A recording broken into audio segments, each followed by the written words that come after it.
This channel does not promote any violent, harmful, or illegal activities. All content provided by this channel is meant for an educational purpose only. Brought to you by V-Guard, co-powered by Sensodyne O Bhimal, বলো কথা কেশরী।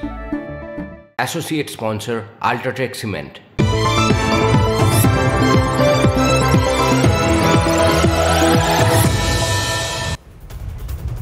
টিভি9 বাংলায় স্বাগত। আপনাদের সঙ্গে রয়েছি আমি শর্মিষ্ঠা। হুগলির BJP প্রার্থী লকেট চট্টোপাধ্যায় আগে স্ট্রং রুমের নিরাপত্তা নিয়ে রিটার্নিং অফিসারের কাছে অভিযোগ জানিয়েছিলেন। এরপর তিনি আজ যখন স্ট্রং রুমের সামনে পৌঁছন, রীতিমতো পরিস্থিতি উত্তপ্ত হয়ে ওঠে বিজেপি প্রার্থী লকেট চট্টোপাধ্যায়কে ঘিরে গো ব্যাক স্লোগান। কি অবস্থা তৈরি হয়েছিল জানাবেন আমাদের প্রতিনিধি আশিক ইনসানের সঙ্গে রয়েছেন। আশিক, দেখো, তোমাকে জানিয়ে রাখবো যে আজকে লকেট চট্টোপাধ্যায় তিনি হঠাৎই রাত্রির বেলা যে স্ট্রং রুম হয়েছে হুগলি লোকসভা কেন্দ্রের হুগলি এইচআইটি কলেজে, সেই স্ট্রং রুমে আসেন এবং তিনি যেটা অভিযোগ করছেন যে স্ট্রং রুম সুরক্ষিত নয় এবং এই মর্মে কিন্তু ইতিমধ্যেই তিনি রিটার্নিং অফিসারকে চিঠি লিখেছিলেন। তারপরে আজকে রাত্রিরে হঠাৎ তিনি স্ট্রং রুমে এসে ভিজিট করেন এবং তিনি যেটা অভিযোগ করছেন যে এই স্ট্রং রুম সুরক্ষিত নয়, সেখানে সিসিটিভি নজরদারি নেই, সেখানে পর্যাপ্ত বাহিনী নেই এবং এই স্ট্রং রুমের যে জায়গায় হয়েছে অর্থাৎ এইচআইটি কলেজের পাশে একটি বেসরকারি ইঞ্জিনিয়ারিং কলেজ রয়েছে,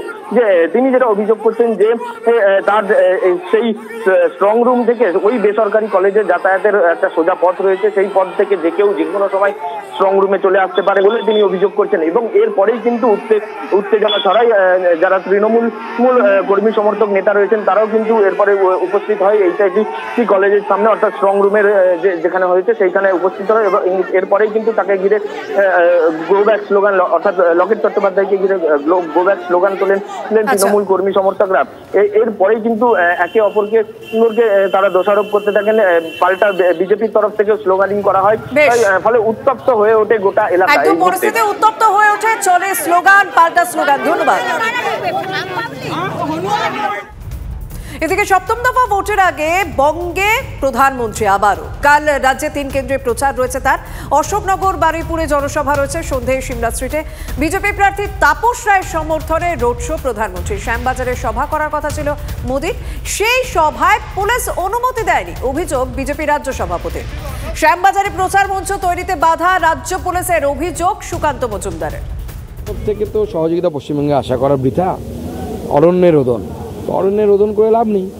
পুলিশ নানা ধরনের বাধা দেবে, সে দিচ্ছে, অসুবিধা কিছু নেই। আমরা স্টেজ করতে চেয়েছিলাম, স্টেজ হবে না। এদিকে লোকসভা ভোটের ফল প্রকাশের আগে 1 জুন ইন্ডিয়া জোটের যে বৈঠক রয়েছে, শেষ বৈঠক, সেই বৈঠকে মমতা বন্দ্যোপাধ্যায় তিনি যোগ দেবেন না। আজ বড়বাজারের সভা থেকে পরিষ্কার জানিয়ে দিয়েছেন, কারণ 1 জুন রাজ্যের সপ্তম দফার ভোট রয়েছে, ওই দিন যাওয়া সম্ভব নয় বলে জানিয়েছেন মমতা বন্দ্যোপাধ্যায়। পাশাপাশি দুর্যোগের পর রাজ্যের ত্রাণ শিবিরগুলিতেও নজর রাখতে হচ্ছে, তাই দিল্লির বৈঠকে যেতে পারবেন না বলে জানালেন মমতা। वो इंडिया टीम तो 1 तारीख में ही मीटिंग कर दिया था। मैंने बोला देखो 1 तारीख मैं नहीं जा सकती हूँ कि हमारा इधर में 10 सीट का चुनाव है, तो हम कैसे छोड़ के चले जाएगा। एक साइड में साइक्लोन रिलीफ सेंटर और एक साइड में इलेक्शन, हमको सब कुछ करना पड़ेगा, लेकिन my priority is the relief centre, अब my priority is the relief centre.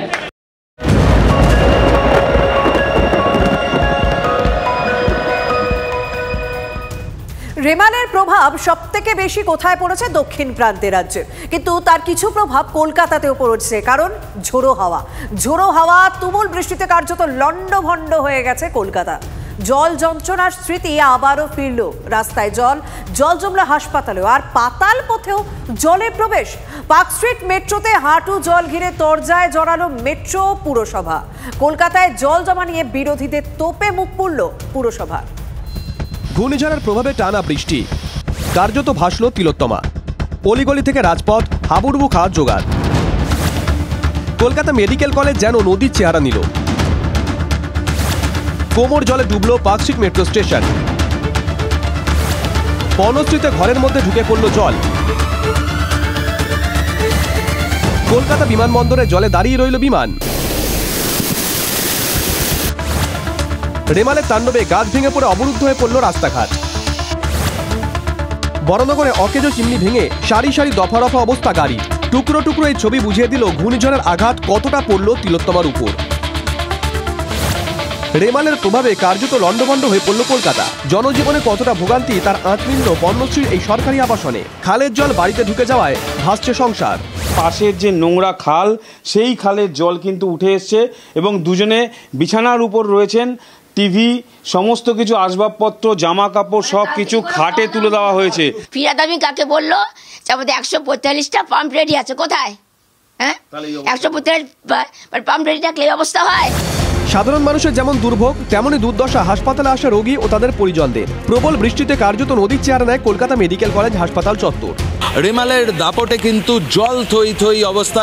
খেলা করে নিয়ে আসছিলাম, কিন্তু কোথায় গাড্ডায় তো বুঝতে পারছি না জলের মধ্যে, ওই জন্য হাঁটিয়ে নিয়ে যাচ্ছি। কিছু করার নেই, এখন কি করা যাবে? সব থেকে বড় কলেজে যে এই অবস্থা আমরা হাঁটতে পারছি না, এখানে কোথাও যে আসতে পারছি না জলের জন্য, তার জায়গাতে কি হবে? জলের তলায় পানিহাটি হাসপাতাল। ঘূর্ণিঝড়ের ধাক্কায় শিয়ালদা ও হাওড়ায় ট্রেন চলাচল ব্যাহত হয়। রাস্তায় জলে গাড়ি এগোচ্ছে না। যারা পাতাল পথ ধরেছিলেন তারাও পড়েন বিপাকে। পার্কস্ট্রিট মেট্রো স্টেশনে কোমর সমান জল, সুরঙ্গের দেয়াল বেয়ে একাধিক জায়গা দিয়ে হুড় হুড় করে জল ঢোকে। পার্কস্ট্রিট মেট্রোর যে ভূগর্ভস্থ পথ, সেই ভূগর্ভস্থ পথ সম্পূর্ণভাবে জলে ভরে গিয়েছে। দেখা যাচ্ছে যে এখান থেকে যে দেওয়াল, সেই দেওয়াল ঘেঁষে জল আসছে। পার্কস্ট্রিট স্টেশনে জলছবি দিয়ে দায় ঠেলাঠেলি মেট্রো পুরসভার মধ্যে। কলকাতা শহরে সব জায়গায় জমে গেছে, সেই জলটা ময়দানে দেখুন প্রচুর জল জমে আছে, সেটাই শোক করে নিচে নামছে। জলটাকে আমরা পাম্পিং আউট করে বার করেছি। মেট্রো স্টেশনের ভেতরে হঠাৎ করে পাইপ ফেটে বন্যা হয়ে গেল, এটা নয়। জলটা কোথা থেকে এসে শহরের জলই এসে ঢুকেছে। সেরকম কোনো চান্স নেই, তার কারণ ওদের গার্ডওয়ালগুলো খুব স্ট্রং এবং খুব কংক্রিটের। ওদের কোনো একটা জায়গায় লিকেজ হয়েছে, সেই জন্য জল ঢুকেছে। কেন নাগারে বৃষ্টি হলে নাজেহাল অবস্থা হবে কলকাতার? কেন জল নামতে ঘন্টার পর ঘন্টা লেগে যাবে? বিরোধীদের তোপের মুখে পড়েছে তৃণমূল পরিচালিত পুরসভা। গোটা কলকাতা জলের তলায় কেন? যদি কলকাতায় জল নিষ্কাশনের ব্যবস্থা ঠিক রাখা হতো তাহলে জলের তলায় যেত না। রাজ্য সরকারের চূড়ান্ত ব্যর্থতার একটার পর একটা নজির আমরা দেখতে পাচ্ছি। ঠিক যে ড্রেনেজ যেগুলো ছিল সেগুলো হয়নি, কিন্তু আমরা পরিকল্পনা নিয়েছি। টাকারও জোগাড় করতে হবে, একসাথে সব করতে পারবো না। আরও একটা ঘূর্ণিঝড়, তুমুল বৃষ্টি, আবার দুর্ভোগ। এর থেকে তিলোত্তমার মুক্তি কবে? সমস্যা মেনে নিলেও উত্তর নেই পুরসভার কাছে। Bureau report, TV9 Bangla. এই তো কলকাতার ছবি দেখলেন, কিন্তু দক্ষিণ প্রান্তের ছবিটা দেখুন। বাঁধ ভেঙে জল ঢুকে কেড়ে নিল গ্রামবাসীদের মুখের ভাত। হিঙ্গলগঞ্জের মাধবকাঠির সর্দার পাড়ায় বাঁধ ভেঙে ঢুকে পড়ল রায়মঙ্গলের জল। পথে বসতে হয়েছে শতাধিক মানুষকে। আশঙ্কায় সত্যি হলো ঘূর্ণিঝড় রেমাল এবং পূর্ণিমার ভরা কটার জোড়া ফলায় প্রবল জলোচ্ছ্বাস। হিঙ্গলগঞ্জের মাধবকাঠির সর্দার পাড়ায় বাঁধ ভেঙে ঢুকে পড়ল রায়মঙ্গলের জল, আর তাতেই ভেসে গেল 90টা ঘর। একেবারে গ্রাউন্ড জিরোতে রয়েছে TV9 বাংলা। রায়মঙ্গল নদীর বাঁধ ভেঙে দিয়েছে। এখানে যে নদী বাঁধ ছিল, সেই নদীর জল, রায়মঙ্গলের জল ঢুকে এখানে যে গ্রাম মাধবকাঠি সর্দারপাড়া, সেই মাধবকাঠি সর্দারপাড়ার 90টি পরিবার প্লাবিত হয়ে গিয়েছে। দুপুরবেলায় জোয়ার যখন শেষ হয়ে আসছিল, ঠিক সেই সময় দুপুরে খাওয়ার জন্য দুমুঠো ভাত ফুটিয়েছিলেন সর্দারপাড়ার এই বাসিন্দারা। জলের তোরে ভেসে যায় ভাতের হাঁড়িটাও, ফলে অভুক্তই থাকতে হয় একাধিক পরিবারকে।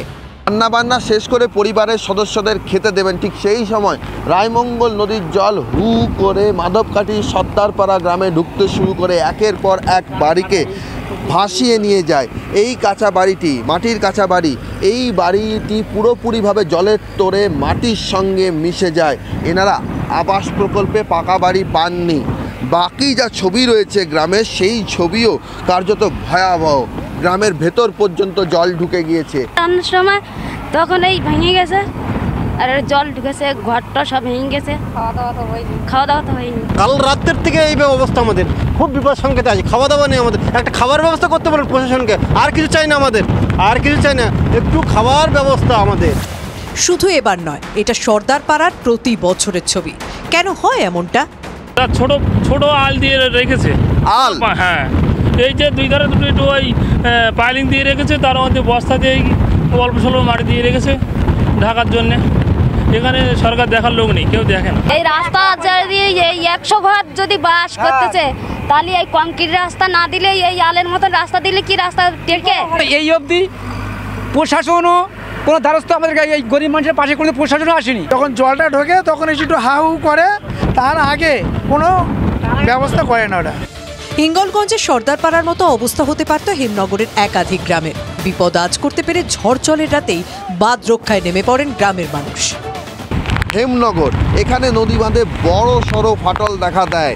রাত পর্যন্ত ত্রিপল বিছিয়ে বাঁশ কেটে টর্চের আলোর মধ্যে সেই বাঁধ রক্ষা করেন এখানকার গ্রামবাসীরা। চ্যাংরাখালি, রমাপুর, কালীতলা সব জায়গায় একই ছবি।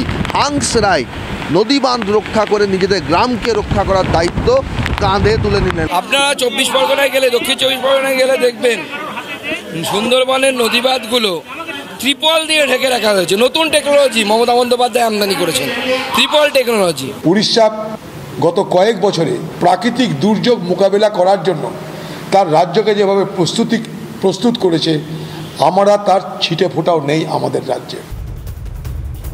ঝড়ের দাপট কমলেও দুর্ভোগ মেটেনি। রেমালে দাপটে বিদ্যুতের তার ছিঁড়ে বিপত্তি। জগৎবল্লভপুরে বালিতে দীর্ঘক্ষণ লোডশেডিং, বিদ্যুৎ বিচ্ছিন্ন হয়ে পড়েছে গোটা এলাকা। প্রতিবাদে পথ অবরোধ সাধারণ মানুষের।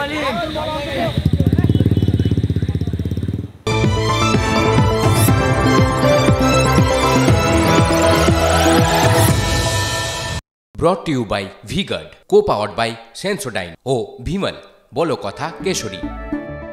Associate sponsor Ultratech Cement.